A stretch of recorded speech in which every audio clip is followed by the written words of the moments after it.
भाई काल अजितदादा आपल्या घरी भेटीला आले होते, काय नक्की चर्चा झाली? आले होते ते काल काल आले. इथं आल्यानंतर मला बोलले पिंपरी चिंचवडचं जे सगळं भाजपवर जे चाललेलं आहे म्हणजे बरोबर नाही. म्हणलं बरोबर आहे ते.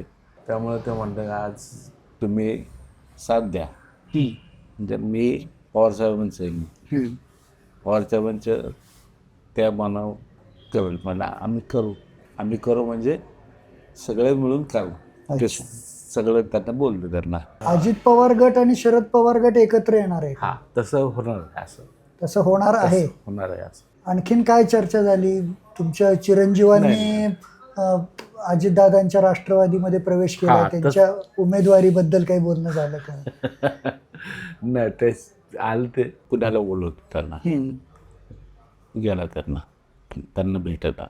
भेटल्यानंतर काय झालं माहिती नाही, पण तिकडनं आला म्हटलं बरं आहे. समजा शेवटी काय मुलगा आहे तो.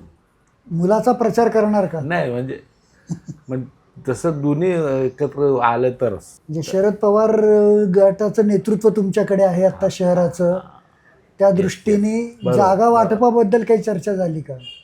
जागाचं तसंच त्यांनी सांगितलंय का दोन्ही एकत्र आलं मग सगळंच चांगलं होईल. मग नाही, पण जागा किती, मागणी किती आहे आपली?